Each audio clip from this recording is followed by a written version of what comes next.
We've been talking about entrepreneurship in Nigeria, the challenges that comes with being an entrepreneur. And in the first part, we were talking about some key issues like policy changes, adaptation, and the likes. In this second part, I still have with us Zainab Muhammad, who is a business consultant and the creative director of Zanel fashion brand. So let's continue with the discussion. So before now, we talked about the CEO being everything in a business. So now, being everything in the business comes with a lot of demands. And the next question I want to ask is, are Nigerian entrepreneurs spending more time solving operational problems than getting profit in their businesses? Do you think they're spending so much time to solve those problems than investing or reinvesting in the business and getting profit from it? Okay. CEO and there is COO, Chief Executive Officer, which doesn't really have to be the business owner. Okay. It's a smart move for you to employ a CEO of your business. Now there is Chief Operating Officer. It means you want to be involved in the business. Okay. So to me, operational issues is the backbone of business itself. One could even say the heart of business, because it is the processes of business being broken down from, say, your security personnel, your receptionists, your accountants, your tailors, your fittings, your quality control. Those are different departments, different operations. Overseeing it is what helps you to build the business. So focusing on operation is not taking you away from building business, it's part of building business. And doing that effectively, or employing somebody to oversee that for you, I think you've reached a peak or a very good part of running your business. So yes, you should work on operational issues. It's also part of business. Okay. Another aspect of the operational issue is with the changing, with the economic climate in Nigeria, where we have, like you said, it has hormonal imbalance. That's very funny, though. With where our economy has hormonal imbalance, do you think entrepreneurs are spending more on operational issues? Okay. For example, the issue of power, where you have to buy a gen, you have to service it, you have to fuel it, and the price of fuel is increasing. Yes. Then you also have to consider increasing salaries of workers because because of inflation, and then you have to deal with increased prices. So do you think that entrepreneurs are spending more on this operational costs than investing more in the business? Okay, so which brings us to say, in business terms, size and pricing. Size of business. The business has a size. Yes. You are operating on an amount, and then pricing. So there is nano, macro. What level of business are you? You need to be aware. Okay. If you are charging a certain amount to make a certain clothes, you probably don't need to use gem to make that clothes. You have to wait for NEPA. Yes. So you operate on the side that you're on. You have a budget. But if you're charging a fat amount, get a gen, inverter, solar, whatever it takes, because they are paying. So from how you price them is how you pay. How you pay your workers for it to be done effectively. You can have 3-4 people to make one kaftan. Let me break that down. There will be a neck department. Those that they are just in charge of making sure they make the neck to sit perfectly. That really exists? Yes, there is a body of work. Okay. The people that handle the body is different from the people that will do the sleeve. And then after all these parts of clothes are brought, there is somebody that does the joining. So if you cannot afford to hire those people to do those things, one tailor does everything and you charge to serve one tailor. But if you have all these people, maybe the person that supplies the thread, the beading, everything is different. You have to pay that person. So you have to charge based off of according to the service what you're offering. Okay. So yes, you don't just because you see me having this department, you are starting a business and you are carrying your notes. Okay, oh, I need to charge you so that I can pay my security. What are you securing? There is no money. What are you securing? You need to have money. Maybe you for a start, you are the security. Yeah. Guard that wherever it is. So which leads me to say start small. Just because you have money doesn't mean you should employ all these other people because okay, they've given you a template or a blueprint of how to run. Start small so that even if you're shaking, you can balance yourself. Now, there's something that has become quite prevalent in this terrain, two terrains actually. The West, we're looking at Lagos and Abuja. Pricing of some goods seems rather fake than real. So, for example, we have service providers, or let me talk about your industry now, fashion. Certain things that should cost certain amounts is exaggerated. Yeah. Because of this word, and there's someone that said he hates the word if anybody tells him the luxury brand. Okay. So there's that fakeness because something that should cost a certain amount is being overpriced, and they see it as a way of classifying their clients, identifying their clients, and some of the clients that are elites and high class find it, even when they get those products, it doesn't really come with that distinctiveness. Okay. So when you're talking about pricing now in businesses, do you think that's really does it make sense? Yes, does it really make sense? Because people are talking about class, branding, luxury. So do you think that's realistic in businesses today, or is just the hype? I love this. This is very interesting. So it is called perceived branding. Okay. Perceived positioning. Sometimes, I said, a lot of how people charge, it's not about me. It's about who is sitting in front of you. Okay. You brought yourself to buy something, and you are already telling me, oh, I buy from China. The last time I bought my lace from China, I bought the one of 2.5 million. Now, I am here selling a lace of 1 million. I want to sell. I am in the business, so I know the one you bought from 2.5 million. You went and opened your mouth there, which is why they charge you 2.5 million to sell it to you. I have the same thing for 1 million. But because I know you won't buy, they've lied to you there, and I want to sell it to you. Please, what do you want me to do? And it's the same thing, probably. I'll tell you, sir, it's this one. This one is even 2.8. It's more of the customer. Now, let's talk about luxury brands. You're not buying the products. Okay. You're buying the brand.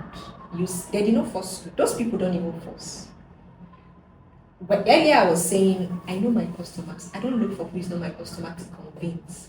I'm building myself to be a brand. Earlier I wasn't a brand, I won't lie. I was looking for everybody. I was trying to fit into everybody. Now I'm positioned in a such that I want you, as you're coming, try to fit in. If you can't fit in, I don't even advise you to come. I'm not dismissal. Okay. Remember our mutual friend? Yes. As you're coming, I'll tell you, this is this. Can you get it cheaper? You can get it cheaper. But not from you. Do you want me to do my best work for you?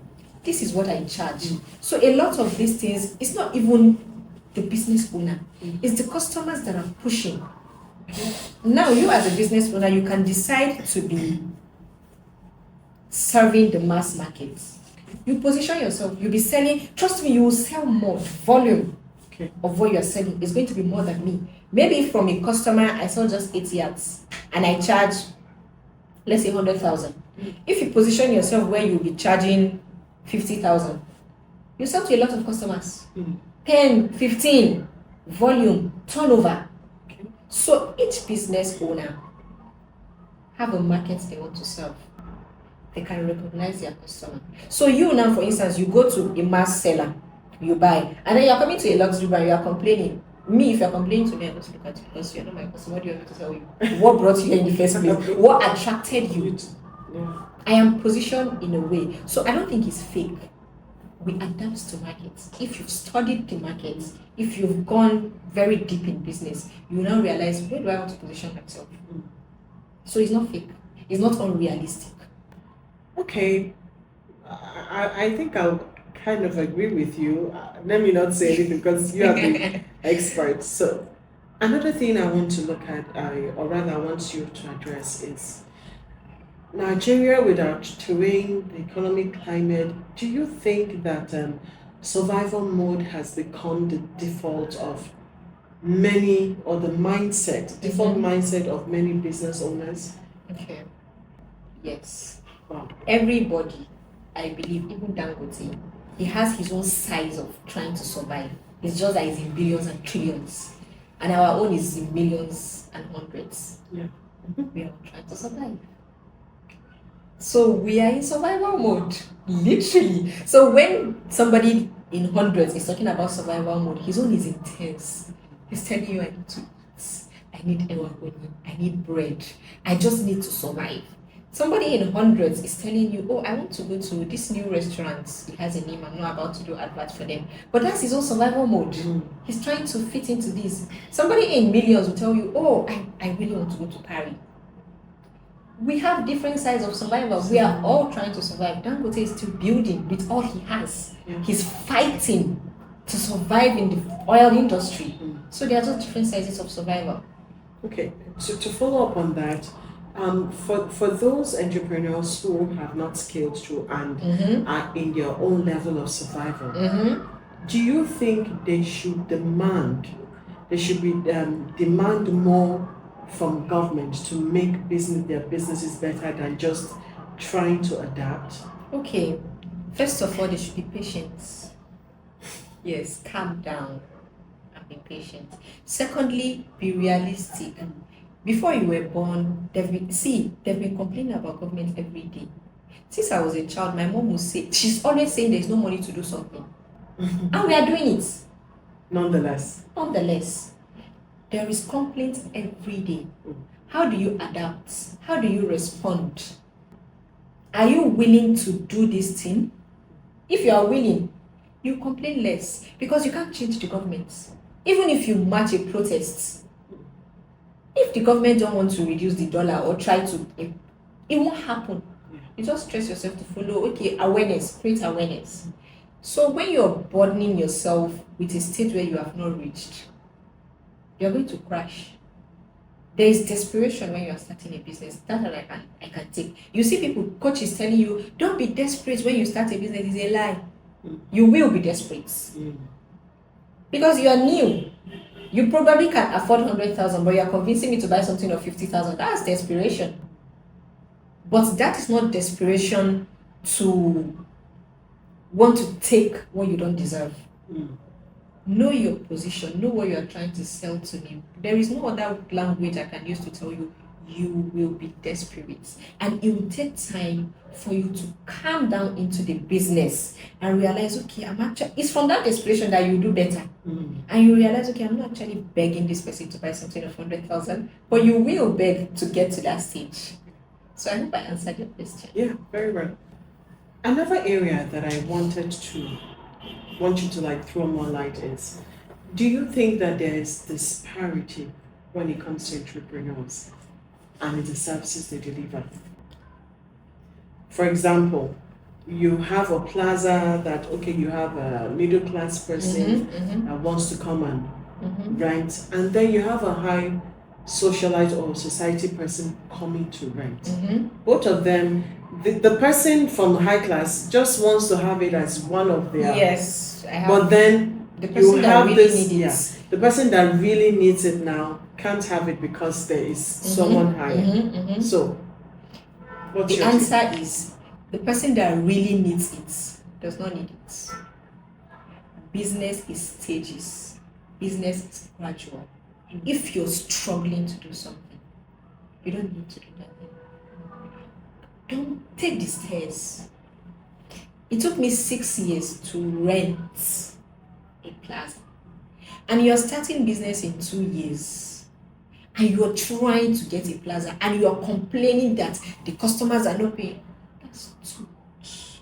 No, I'm talking about like no, I'm talking about like people who know okay they have reached the stage, but because you have someone or the landlord or the people involved in that space I know understand. that they have someone higher, so they will prefer to have that person that is of high class because than someone that is middle. Yeah. So to recommend, you need to be fluid.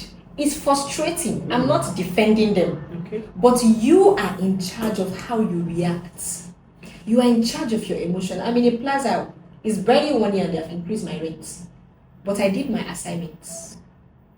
I knew that, okay, if this is going to happen, this is how I'll respond to it. So there is a stage, and you need to, for you to be able to do one, you should be able to do 3 or 2 comfortably. Yes. So due diligence. Okay, if I go to this plaza because I can pay 2 million, if they increase it to 3 million, can I pay? If I can't pay, you need to sit at home.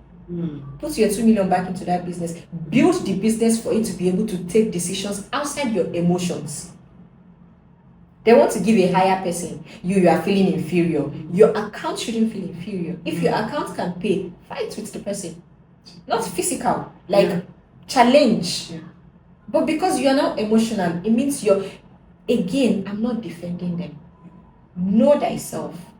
Do your assignments. If you can't afford it, they increase rent because this is reality. Yes. You know what is happening in plazas. You know what landlords are doing, even in houses, in housing units. They can increase rent. For you to be able to go to this place and take a rent of 5 million, just see it coming that it could be 7 million. Can you do? Yes. Can you do it? If you can do it, go ahead. It will pain you. Your emotions will be hot, but you are prepared.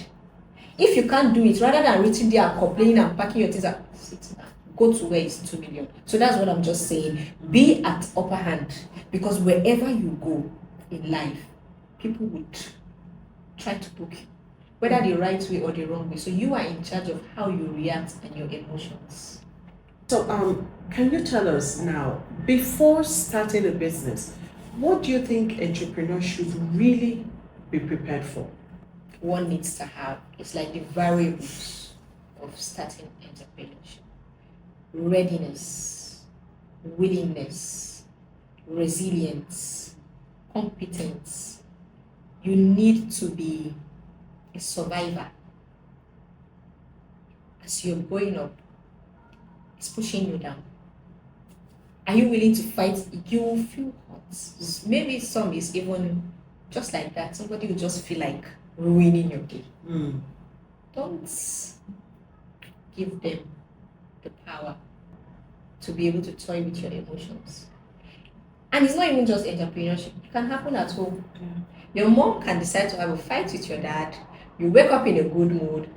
You told her you are going for an outing, and she says you have to wash this plate, wash this. That is she projecting her own problems on you. So you need to be willing to adapt to situations. Now, this one is natural. You can move that into entrepreneurship. So there are a lot of things. You need to get skills. You need to be willing to make that work. Because even if you have money, like I said, mood. A customer can be in a bad mood. It's not money we are talking about. Yes. And they'll just ruin your day. Yeah. So lastly. Okay. Let me take that again. So lastly, what is your advice, number one, to government? Because you've been saying a lot of things that young entrepreneurs will take out there and they would practicalize. Aside, what is your advice to entrepreneurs out there? What is your advice to government to really help entrepreneurs in Nigeria? Okay, I hope they see this because they hardly see the cries of the public online. So I believe Nigerian government can help to ease the burden on entrepreneurs. They should make entrepreneurship more feasible. They should lessen the burden for us by reducing this double taxation. The electricity supply is something I use very well in my industry. So if the availability or the national grid does not collapse, so the government should really step in and make things a whole lot easier for us entrepreneurs. Thank you. Thank you so much for your response. Today's conversation reminds us that entrepreneurship is more than motivation and social media highlights. It's sacrifice, adaptability, resilience, and making difficult decisions consistently until you succeed. To everyone building, struggling, learning, and growing, we see you. And we hope this conversation gives you a more honest perspective on the journey. I am Chana Ejoga. Till I come your way again, be safe.